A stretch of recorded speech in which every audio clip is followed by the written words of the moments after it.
আল্লাহ আমারে মনে করাই দিছে, আনিস আমি তোমাকে সৃষ্টি করেছি। 2 নাম্বার, আল্লাহ আমাকে বলতেছে, আনিস তোমার অন্তরের গভীরে যেই কথা আসা যাওয়া করে কল্পনাগুলোও আমি জানি। 3 নাম্বার, তোমার রক্তের শিরা উপশিরায় আমি আল্লাহ তাআলা তার চাইতে বেশি কাছে আছি। এবার 4 নম্বরে আল্লাহ বলেন, ইজিয়াতালাক্কাল মুতালাক্কিয়ানে আনিল ইয়ামিনে ওয়া আনিশ শিমালি কাঈদ। আল্লাহ বলে, বান্দা 4 নম্বরে মনে রেখো 24 ঘন্টা তোমার ডানে এবং বামে আমার 2 জন ফেরেশতা আছে। আছে? কথা বলে না? আছে তো? ওরা লিখছে। এই 4টা হলো। 5 নাম্বার, মা ইয়ালফিজু মিন কাউলিন ইল্লা লাদাইহি রাকিবুন আতীদ। আল্লাহ বলে, বান্দা তারা তো 2 জন আছেই, অতিরিক্ত আরেকজন ফেরেশতা আছে যে তোমার এই 2 জবান মানে 2 ঠোঁটের মাঝখানে যে জিহ্বা, এই জিহ্বা দিয়ে তুমি যা বলো, যখন যা বলো, যা করো, 24 ঘন্টায় তুমি যেই শব্দটাই বলো না কেন, উচ্চারণ করো না কেন, ভালো মন্দ, উপকারী অপকারী, জিকির দাও করো আর গালি দাও, আল্লাহ বলে এই জিহ্বা দিয়া যা বের হয়, আল্লাহ তাআলা বলেন আমার আরেকজন ফেরেশতা তোমার মুখের প্রতিটা উচ্চারণ লিখে রাখে। এই কয়টা হলো? 5টা। কয়টা? 5টা। 1, আমি তোমাকে সৃষ্টি করেছি, আমার থেকে যাইবা কেমনে? 2, তোমার অন্তরের গভীর বিষয়টা আমি জানি, আমার থেকে লুকাবা কেমন? 3, আমি তোমার রক্ত প্রবাহিত শিরা উপশিরা তার চাইতে বেশি নিকটে আছি, তুমি আমাকে লুকাবা কেমন? 4, আমার 2 জন ফেরেশতা 24 ঘন্টা তোমার পাশে আছে, তুমি তাদের ফাঁকি দিবা কেমন? 5, আমার একজন ফেরেশতা তোমার জবানের সমস্ত উচ্চারণ লিখে রাখতেছে, তাকে আড়াল করবা কেমন? এবার আল্লাহ বলেন, শেষ কথা হলো এই, আল্লাহ তাআলা বলেন, ওয়াজাআত সাকরাতুল মাউত বিল হক। বান্দা এই আমি দেখতেছি, আমি জানি, আমি তোমার কাছে আছি, আমার 2 জন ফেরেশতা, আমার একজন পৃথক জবানের কথা লেখার ফেরেশতা, এই পুরা তত্ত্বাবধানের ভিতরেই আমি আল্লাহ তোমারে জানিয়ে দিলাম, তুমি কাজে লাগাও বা নষ্ট করো হায়াতটাকে, আমল করো কিংবা নাফরমানি করো, আনুগত্য করো আর অবাধ্যতা করো, তুমি মনে রাখো এই অবস্থাতেই একদিন তোমার ওয়াজাআত সাকরাতুল মাউত বিল হক, সত্য সত্য কাজে লাগাও আর বরবাদ করো, একদিন সত্যি সত্যি তোমার মৃত্যু যন্ত্রণা চলে আসবে, মৃত্যুর সময় হয়ে যাবে। আর প্রত্যেক মানুষের মৃত্যুর সময় সর্বপ্রথম তার একটা মৃত্যুর যন্ত্রণা শুরু হয়, এটারে সাকরাতুল মাউত বলে। এরপরে আজরাইল আইসা মালাকুল মউত তার জান কবজ করে, জান কবজের আগেই তার একটা মৃত্যুর যন্ত্রণা হয়। আল্লাহ বলে, যালিকা মা কুনতা মিনহু তাহিদ। এই মৃত্যু যন্ত্রণা থেকেই বান্দা, এই মৃত্যু থেকে তুমি গত 40 বছর, 30 বছর, 60 বছর পলায়ন করতে চেয়েছিলে, কিন্তু সেই মৃত্যু যন্ত্রণা শুরু হবে। মৃত্যুর সময় আসবেই আসবে, হাসলেও মরে যাবা, কাঁদলেও মরে যাবা, সুখে থাকলেও মরে যাবা, দুঃখে থাকলেও মরে যাবা, রাজপ্রাসাদের অট্টালিকায় থাকলেও মরে যাবা, জীর্ণ কুঠির কুড়ে ঘরে থাকলেও মরে যাবা। জীবনে কোনোদিন দুঃখ যদি না পাও তবুও মরে যাইবা, জীবনে কোনোদিন সুখও যদি না পাও তবুও মরে যাবা, কোনোদিন যদি না হাসো তাইলেও মৃত্যু হবে, কোনোদিন যদি না কাঁদো তাইলেও মৃত্যু হবে।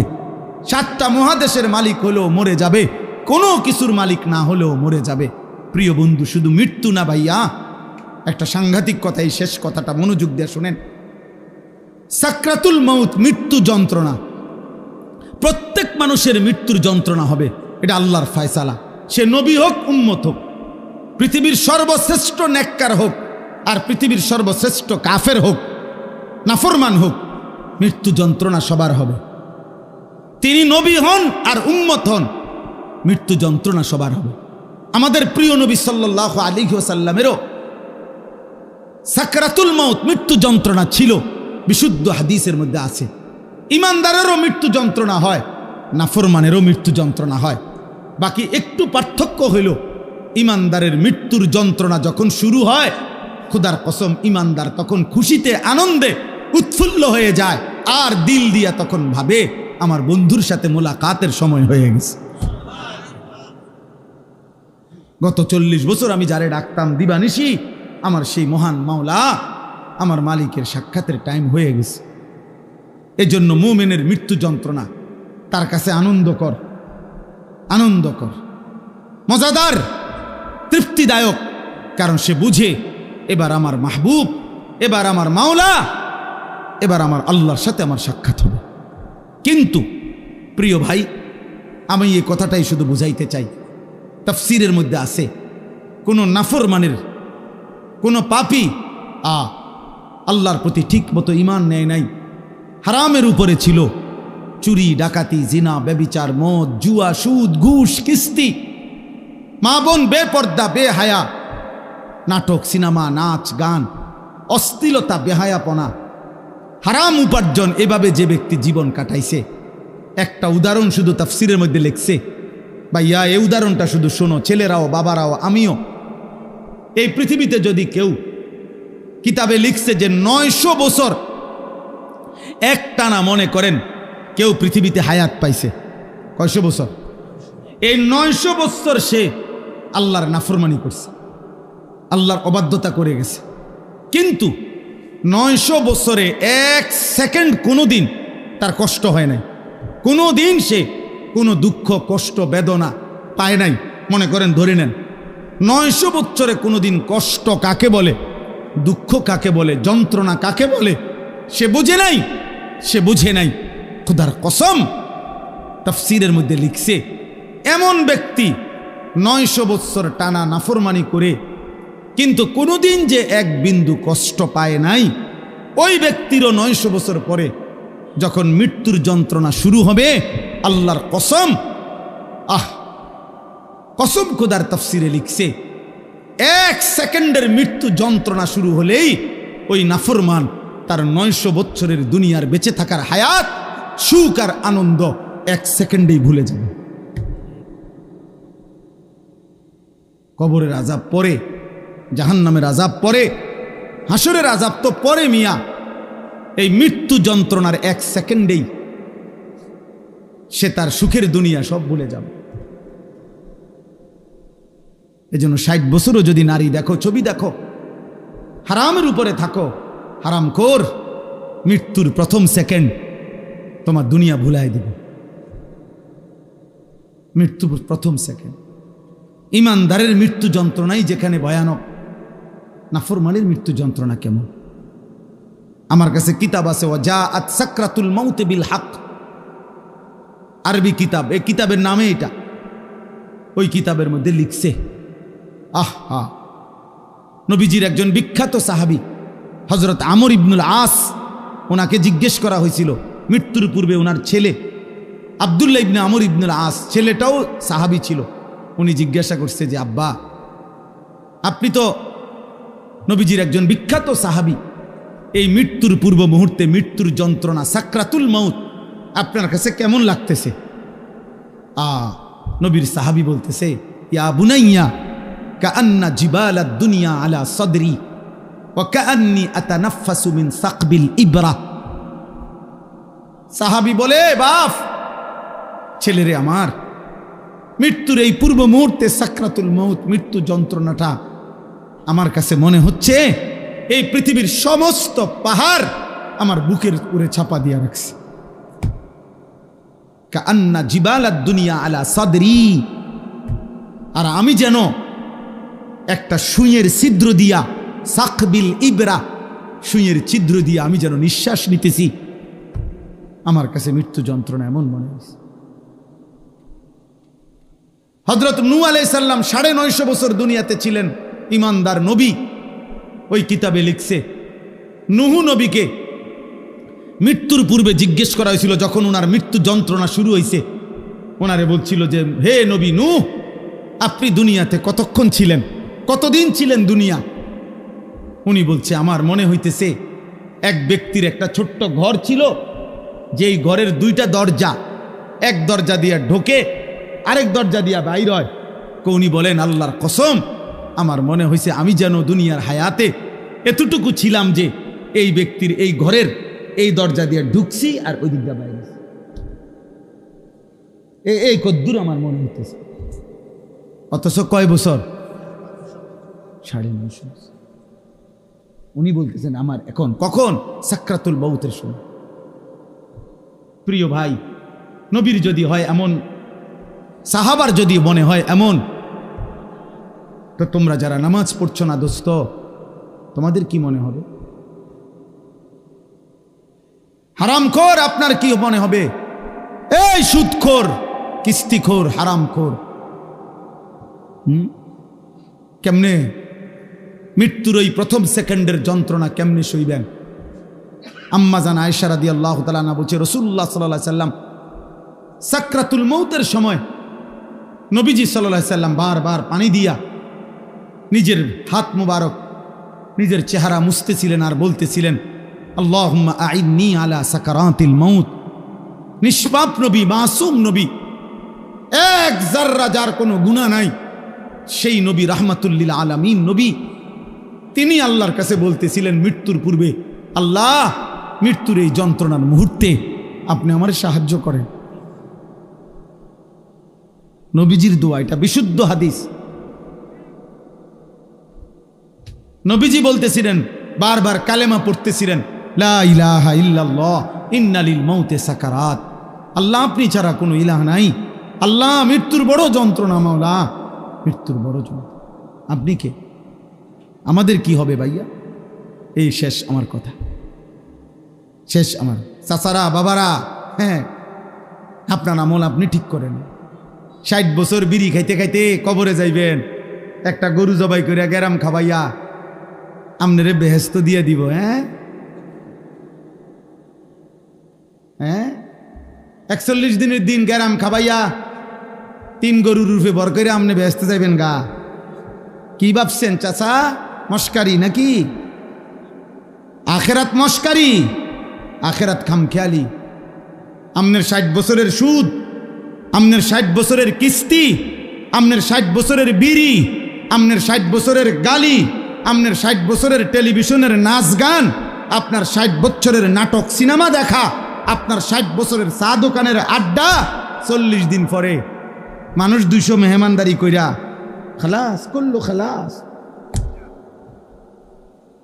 খামখেয়ালি, হ্যাঁ, খামখেয়ালি মনে করছেন। আখেরাত, আখেরাতকে আমরা খামখেয়ালি মনে করছি।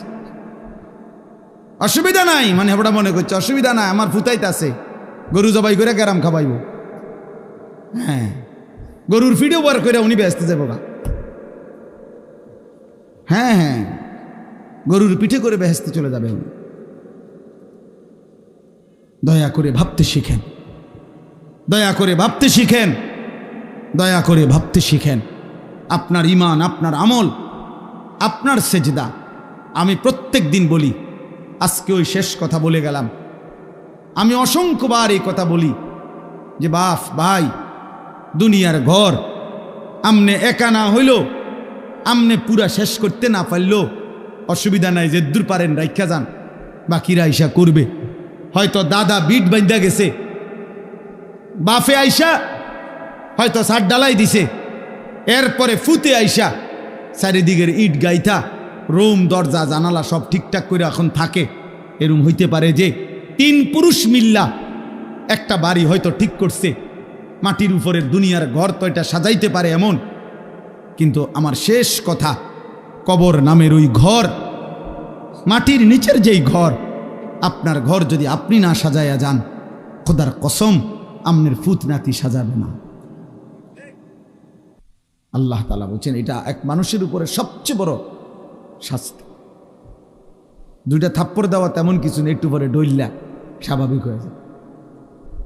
2টা ঘুষি দিলেও তেমন কিছু হয় না, একটু ব্যথা লাগছে আর কি, একটু পরে ডইল্লা ডাইল্লা স্বাভাবিক হয়ে যায়। কিন্তু গুনার রাস্তায় অনবরত চলতে থাকে, কেউ তারে পিছন দিয়ে ডাকেও না, কেউ তাকে ফেরাইতেও চায় না, এমনকি আল্লাহও না, তো তারে আর ফিরাবে কি? এই জন্য আমরা খুতবা পড়ি যে নবী সাল্লাল্লাহু আলাইহি সাল্লামের শেখানো খুতবা সব হুজুররা পড়ে দেন না, মান ইয়াহদিহিল্লাহু ফালা মুদিল্লা লাহু ওয়া মান ইউদ্লিলহু ফালা হাদিয়া।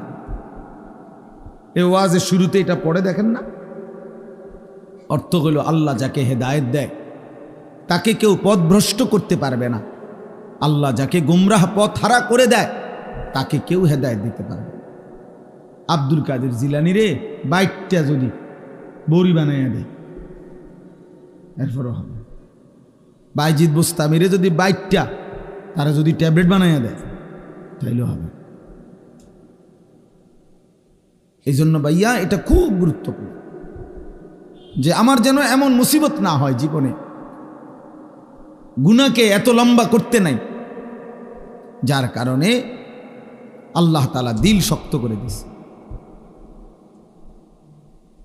ফাকাসাত কুলুবুহুম, আল্লাহ তাআলা বলেন আমার বান্দা দীর্ঘদিন গুনাহ করছিল নাফরমানি, তো আমি একদিন তার অন্তর পাথরের মতো শক্ত বানিয়ে দিলাম। ফাকাসাত কুলুবুহুম, শক্ত বানিয়ে দিলাম। এবার আর কোনোভাবে এই দিলের মধ্যে এক বিন্দু পরিমাণ নিজের পরিণতি হবে কি, নিজের যাবে কোথায়, এটা আর ভুলে গেছে। এটা বহুত বড় মুসিবত। নুয়াল্লিহি মা তাওয়াল্লা ওয়া নুসলিহি জাহান্নাম। আল্লাহ তাআলা বলেন আমার রসুলের বিরুদ্ধে যে চলে এবং আমার মুমিনদের পথের উল্টো যে চলে, রব্বুল আলামিন বলেন একদিন আমি তাকে উল্টো পথেই চালাইতে থাকি। বেশি দিন আমার উল্টা চলতে চলতে রসুলের একদিন আমি তাকে উল্টো পথেই চালাই, আর এই উল্টো পথেই একদিন তাকে আমি জাহান্নামে ফেলে দেব। আর কোনোদিন ফিরবার কথাও মনে পড়বে না। আহ আহ 60 বছর হয়ে গেছে, এবার মইরে কবরে গেছে, এবার কিস্তি ওটার ফুতে শোধ করে। বলেন তো, বুঝেন না এমনি কথাটা? ওনার ব্যাংকের লোন ওনার ফুতে শোধ করে, তো উনি কি মৃত্যু পর্যন্ত কোনোদিন মনে হয়েছিল ওনার গুনার কথা? কেমনে মনে হয় ওনার কিস্তি না চলে? অনেক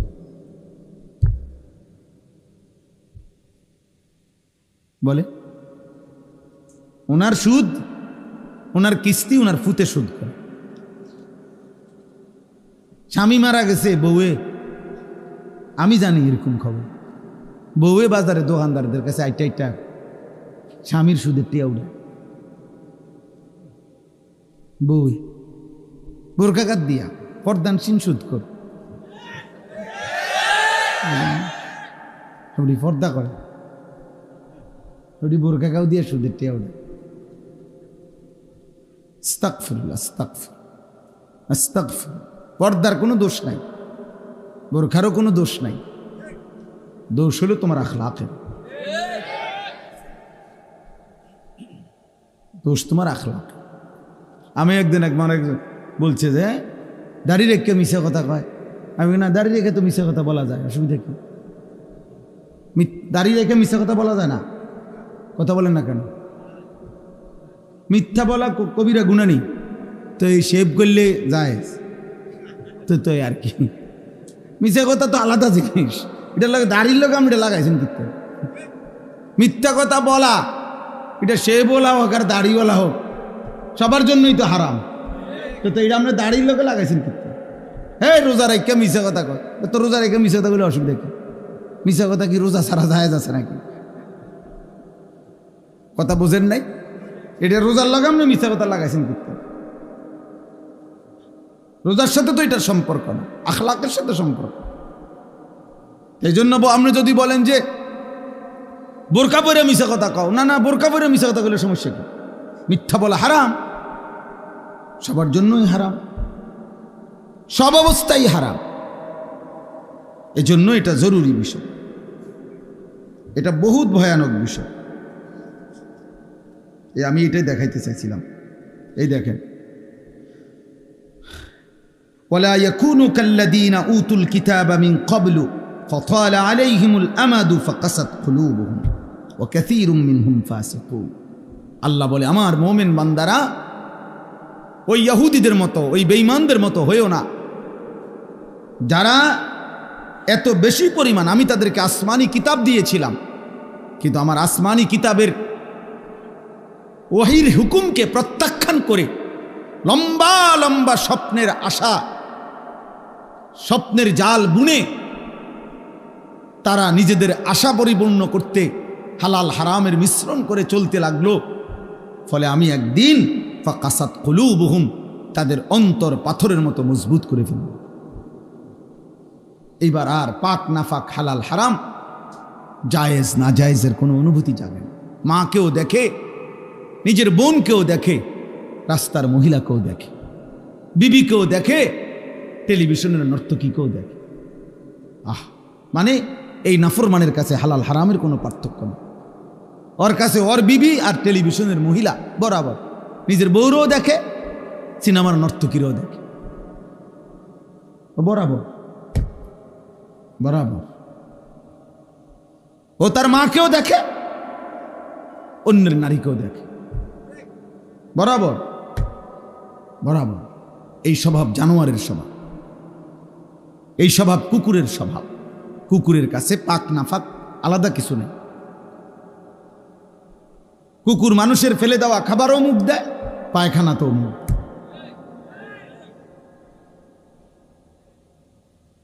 এই জন্য পাপীর স্বভাব মূলত কুকুরের স্বভাব। কুকুর উচ্ছিষ্ট ফেলে দেওয়া জিনিসে মুখ দেয়।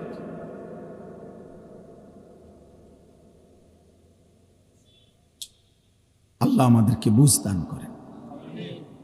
দোস্ত, এই জন্য আমি বলতেছিলাম আল্লাহর কথা মনোযোগ দিয়ে শুনবার কথা, দিল দিয়া। গাফেল হইলে, অমনোযোগী হইলে, দিলটা উল্টায় ফেললে মুশকিল। আল্লাহ নবী সাল্লাল্লাহু আলাইহি ওয়াসাল্লাম বলছেন, ইন্না কুলুবাল ইবাদ বাইনা ইসবাআইন মিন আসাবি'ir রহমান ইউকাল্লিবুহু কাইফা ইয়াশা। নবী সাল্লাল্লাহু আলাইহি ওয়াসাল্লাম বলেন, প্রত্যেক মানুষের অন্তর আল্লাহ তাআলার কুদরতি দুইটি আঙ্গুলের মাঝখানে, আল্লাহর কুদরতি আঙ্গুলের মাঝে। প্রত্যেক মানুষের দিল, আল্লাহ নবী সাল্লাল্লাহু আলাইহি ওয়াসাল্লাম বলেন, ইউকাল্লিবুহু কাইফা ইয়াশা। আল্লাহ মানুষের দিল যেভাবে ইচ্ছে সেভাবে উলটপালট করতে পারে। আনুগত্যের উপরেও রাখতে পারে, নাফরমানির উপরেও কি করতে পারে।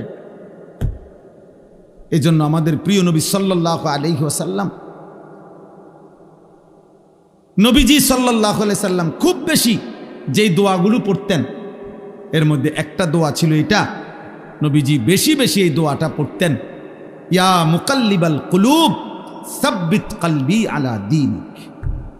হে অন্তর সমূহের পরিবর্তনকারী, উলটপালটকারী আল্লাহ, আমার অন্তরটা, আমার দিলটা আপনার দ্বীনের উপরে মজবুত রাখেন। আমি যেন ঘুম যেতেও আপনাকে মনে রাখি, আমি যেন ঘুম থেকে উঠেও আপনাকে মনে রাখি, আমি যেন আপনাকে ভুলে না যাই, আপনাকে ভুলে না যাই। আমি যেন আপনাকে ঘুমাবার আগেও মনে রাখি, ঘুমাতে উঠেও মনে। এই জন্য নবী সাল্লাল্লাহু আলাইহি ওয়াসাল্লাম ঘুম যেতেও দোয়া পড়তেন, ঘুম থেকে উঠেও দোয়া পড়তেন কিনা, আল্লাহুম্মা বিসমিকা আমুতু ওয়া আহইয়া। আবার ঘুম থেকে উঠে বলতেন, আলহামদুলিল্লাহিল্লাযী আহইয়ানা বা'দা মা আমাতানা ওয়া ইলাইহিন নুশুর। খাবারের শুরু তো আল্লাহর নাম নিতেন, তো খাবার শেষ করেও আল্লাহর নাম নিতেন। বাথরুমে ঢুকতেও আল্লাহর নাম নিতেন, তো বের হয়েও আল্লাহর নাম। প্রত্যেকটা নড়াচড়াতে ও আলা জুনুবিহিম, আল্লাহ বলছে মোমেন প্রতিটা নড়াচড়ায় তুমি তোমার মালিকের নাম নাও। ও আলা জুনুবিহিম অর্থ পার্শ্ব পরিবর্তন, কারো ওঠে বদলতে বদলতে। অর্থাৎ কেউ যদি এই কোমর এদিকে ফিরায়, এমন করি না আমরা, আল্লাহ, তো এরকম কোমর বদলাইতে গেল আল্লাহ, এদিকে ফিরল আল্লাহ। ওয়া আলা জুনুব, আল্লাহ চাই বান্দা এভাবে আমার নাম নেই। আমার শায়েখ আল্লামা মুফতি মুশতাকুন নবী কাসিম, আমি হুজুরে বহু দেখছি, ওনার সাথে আমি লম্বা লম্বা পথ সফর করছি। রাত্রিবেলা সারা রাত গাড়িতে ছিলাম, গাড়ি যতবারই ব্রেক দেয়, যতক্ষণই ধাক্কা খায় গাড়িতে, একটু ধাক্কা খাইলেই ওনার সাথে সাথে উনি সুবহানাল্লাহ আলহামদুলিল্লাহ কোনো না কোনো একটা তাসবিহ করে ওঠে। আল্লাহর নাম অটোমেটিকলি যেন মুখ থেকে বের হইতেছে। হ্যাঁ, রাসূলুল্লাহ সাল্লাল্লাহু আলাইহি ওয়াসাল্লাম আম্মা জান আয়েশা রাদিয়াল্লাহু তাআলা আনহা বলেন, কানা রাসূলুল্লাহ সাল্লাল্লাহু আলাইহি ওয়াসাল্লাম ইয়াযকুরুল্লাহ আলা কুল্লি আহয়ানিহি। রাসূলুল্লাহ সাল্লাল্লাহু আলাইহি ওয়াসাল্লাম সর্বদাই আল্লাহ পাকের জিকির করতেন, আল্লাহকে ডাকতেন। এজন্য আমরা সবাইকে বলি, নওজোয়ান তোমাদেরকেও, প্রিয় ভাই, নিজের উপরে রহম করি।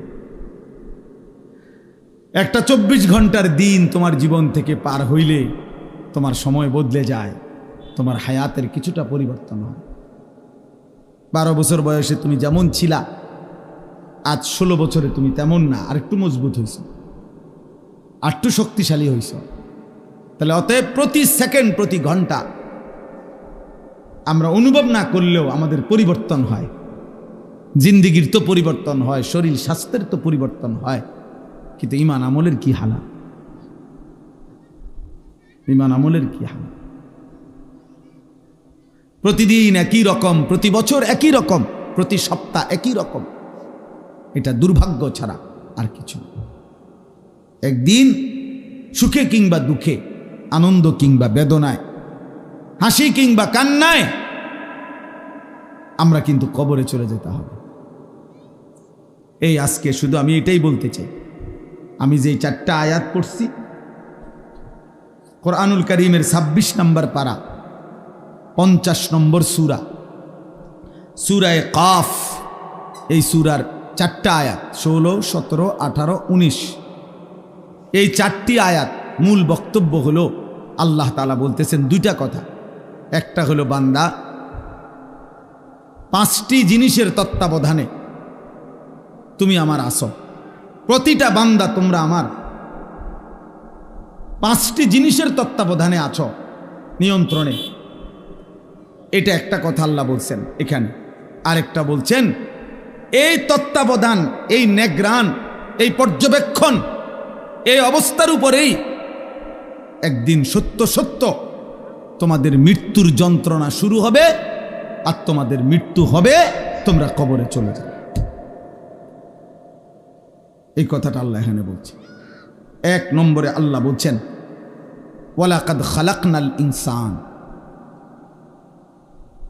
প্রথম কথা বান্দা মনে রেখো, সমস্ত মানুষ আমি আল্লাহই সৃষ্টি করেছি। তাই একটি মানুষ 1 সেকেন্ডের জন্য এই কথা ভাবার কোনো সুযোগ নাই আল্লাহকে। দুনিয়ার কারো ব্যাপারে আপনি এটা বলতে পারেন, দৌড় বেটা তোর নেতা, বেটা তোর নেতা, কেডা এতে কেডা, আঙ্গালের ভূত কাঙ্গাল, এত কত বড় নেতা বেটা, পকেটে রাহি বেটা। মানুষ অনেক সময় কয় না, অহংকার দেখাইতে গিয়া, যা বেটা বড়াই দেখাস বেটা। এ তো দুনিয়ার কারো ব্যাপারে বলা যায়, আল্লাহর ব্যাপারে বলা যাবে না। আল্লাহ তাআলা বলেন, আমাকে অস্বীকার করবা কেমনে বান্দা, আমি তো সৃষ্টি করেছি। ওয়ালাকাদ খালাকনাল ইনসান, আমি আল্লাহই তো সৃষ্টি করেছি। লাকাদ খালাকনাল ইনসানা ফি আহসানি তাকওয়িম, এই কায়নাতের সবচেয়ে সুন্দর আকৃতি দিয়ে আমি আল্লাহই তো মানুষকে সৃষ্টি করেছি। রব্বুল আলামিন বলেন, কোটি কোটি আমার সৃষ্টি বান্দা, চারিদিকে তাকিয়ে দেখো, ফুল কত সুন্দর, ফল কত সুন্দর, পাখি কত সুন্দর, গাছ কত সুন্দর, মাছ কত সুন্দর। কিন্তু আল্লাহ বলে, 4টা কসম করে বলি বান্দা, তুমি তার চাইতে কোটি গুণ বেশি সুন্দর। যদি ফুল এত সুন্দর হয়, যদি মাছ এত সুন্দর হয়, যদি এই পৃথিবীর পাখিগুলো এমন সুন্দর হয়, আল্লাহ বলেন, ওয়াত্তিনি ওয়াজ্জাইতুন ওয়া তুরি সিনিন ওয়া হাদাল বালাদিল আমিন। আমি 4টা কসম করে বলছি বান্দা, তুমি সবচাইতে বেশি সুন্দর। তোমারে বড় যত্ন করে বানিয়েছি, তোমারে আমি বানিয়েছি। ইন্না খালাকনাল ইনসানা মিন নুতফাতিন আমশাজ। আল্লাহ বলেন, তোমার বাবার কাছ থেকে বের হওয়া, তোমার মায়ের জরায়ুতে পৌঁছা, আমি আল্লাহর কুদরতে ওই এক ফোঁটা নাপাক বীর্য থেকেই আমি তোমাকে সৃষ্টি করেছি। এই বহু জায়গায় কথাগুলো বলছে আল্লাহ, একই কথা বলছে আল্লাহ তাআলা বলছে, ইন্না খালাকনাল ইনসানা মিন সুলালাতিন মিন তিন। আল্লাহ বলে, শুকনো ঠনঠনে, কোনো কাদা নাই, পানি নাই, একদম শুকনো মাটি থেকে আমি আল্লাহই তোমাকে মানুষকে সৃষ্টি করেছি। রব্বুল আলামিন বলেন, ইয়া আইয়ুহাল ইনসানু মা গাররাকা বিরাব্বিকাল কারীম। আল্লাহ বলে, বান্দারে আমার, মানুষরে আমার, এমন দয়ালু মেহেরবান মাওলা আমি আল্লাহ। আমার মতো এমন দয়ালু মেহেরবান মাওলাকে ছেড়ে দিতে কে তোমাকে ধোঁকা দিল? কে তোমাকে বলল যে ওই মালিককে সেজদা দিও না? কে তোমাকে বুঝাইয়া দিল না ফরমান? এমন মালিকের নাফরমানি করো, এই মালিকের নিষেধ শুইনো না। সুদ কে হারাম করছে? ঘুষ কে হারাম করছে? মদ কে হারাম করেছে? জুয়া কে হারাম করেছে? চুরি কে হারাম করেছে? ডাকাতি কে হারাম করেছে? জিনা কে হারাম করেছে? ব্যভিচার কে হারাম করেছে? নামাজ পড়তে আদেশ কে করেছে? বেনামাজি হতে নিষেধ করেছে কে? এই নাফরমান। তাহলে এমন মালিকের নাফরমানি কেমনে করো? 365 দিনে খোদার এক বছরে কোনোদিনও ফজরের নামাজ পড়লা না, মুসলমানের বাচ্চা এত বড় জানোয়ার হয়? হ্যাঁ, মুসলমানের ঘরে এত বড় হাইওয়ান থাকে? তুমি মুসলমান, তুমি মুসলমান। 30 বছর মুসলমান সুদ খায়। মুসলমান প্রতিদিন ওজনে কম দেয়। মুসলমান সারা রাত নর্তকী দেখে, উলঙ্গ ছবি দেখে। মুসলমানের যুবক প্রতিদিন জিনার ব্যভিচার তালাশ করে। এই মুসলমান।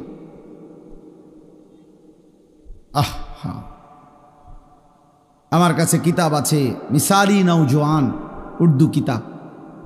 ওইখানে আছে পাকিস্তানের একজন বিশ্ববিখ্যাত বুজুর্গ ছিলেন, মুজাহিদ ছিলেন, হযরত মাওলানা মুফতি নিজামউদ্দিন শামজাই রহমতুল্লাহ আলাইহ, যাকে প্রকাশ্যে আল্লাহর দ্বীনের কথা বলার জন্য প্রকাশ্যে দিবালোকে গুলি করে মারা ফেলছে, শহীদ করে ফেলছিলেন। তিনি বলছিলেন, হে যুবক, উনি যুবকদেরকে লক্ষ্য করে একটা কথা বলছিলেন যে, হে যুবক, এই পৃথিবীর প্রথম দিন থেকে এই পর্যন্ত পৃথিবীর ইতিহাস তুমি খুঁজে দেখো। পৃথিবীর ইতিহাসে যত সংগ্রাম, যত মতবাদ, যত চিন্তা, যত চেতনা, যত আন্দোলন, যত উদ্দেশ্য, যত লক্ষ্য এই পৃথিবীতে বাস্তবায়ন করতে কেউ চাইছে, তো সেই জন্য যখনই খুন দরকার হয়েছে, রক্ত দরকার হয়েছে, জান দরকার হয়েছে, সর্বপ্রথম প্রত্যেক যুগে, প্রত্যেক কালে, প্রতিটি মতাদর্শ, প্রতিটি মতবাদ প্রতিষ্ঠার জন্যে কলিজার খুন যারা পেশ করেছে তারা যুবক। যতবার এই পৃথিবীতে রক্ত লাগছে ততবার যুবকের রক্তই ব্যবহার হয়েছে।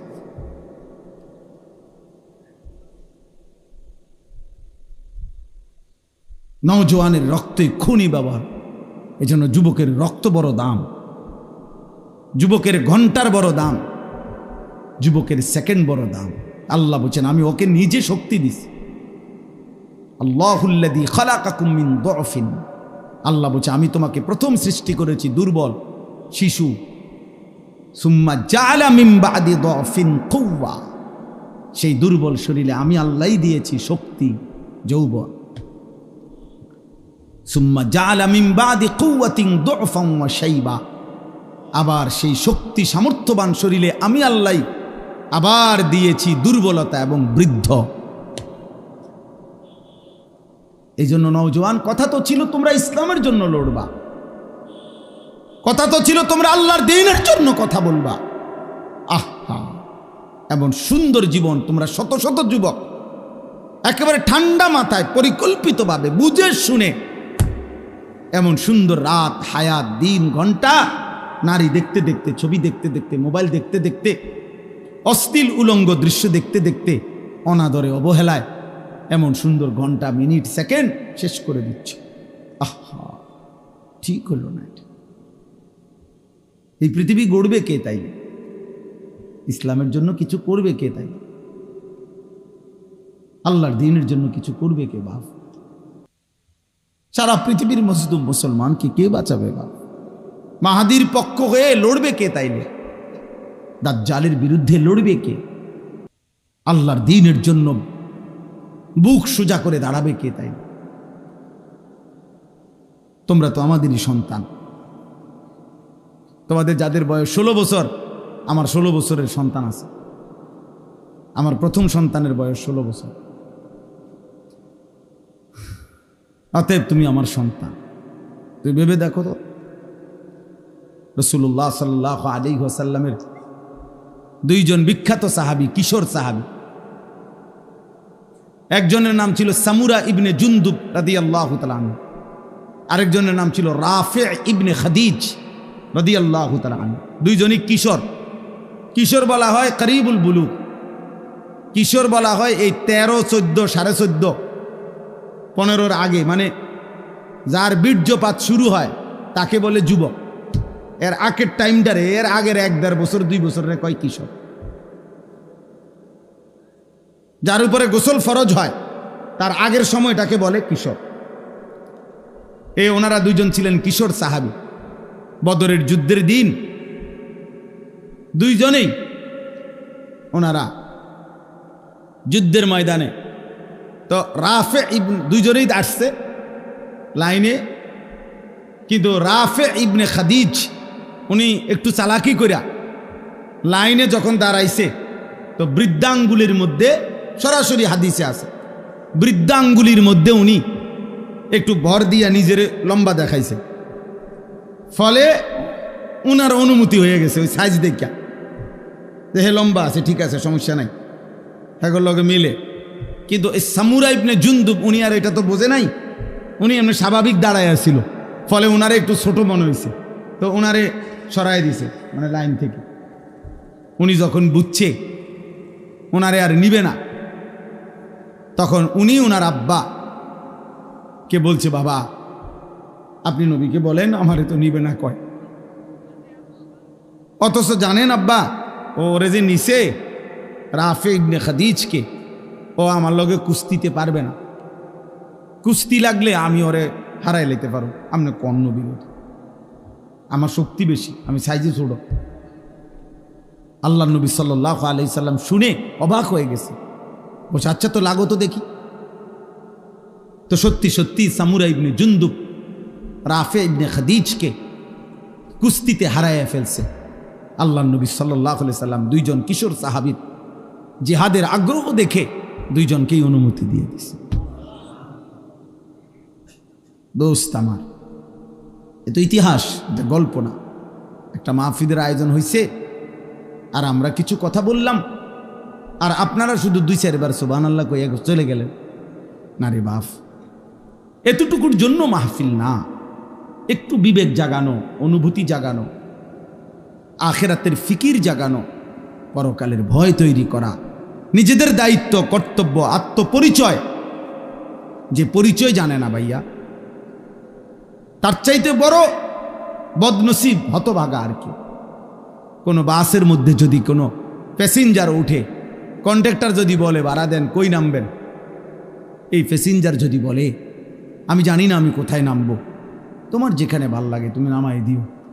আহা, এই কন্ট্রাক্টর ওই হেল্পার রে যে দরজার কাছে দাঁড়াইয়া মানুষ উড়ায়, ওরে কি বলবে যে এই পাগল করতে উড়াইনি, এই মাতাল দি কই যাবে এটাও কই তারা না।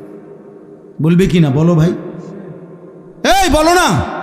তাইলে তোমরা যারা এক ওয়াক্ত নামাজ পড়ো না, তোমরা কই যাই বাবা? আমি জানতে চাইলাম তোমাদের, বলো না বাপ। তোমাদের যাদের চুল কাফেরের মতো, বেঈমানের মতো, এই ডান দিকে যাদের চুল বড়, বাম দিকে যাদের চুল বড়, সামনের দিকে যাদের চুল বড়, এই তো কাফেরের চুল। আর ঠিক কোন লাগতো না, এটাই সত্য, এটা ঠিকের কিতাব, এটাই তো সত্য কথা। হ্যাঁ, এটা কারো ঠিকের জন্য অপেক্ষা নাই, এটাই সত্য। আহা।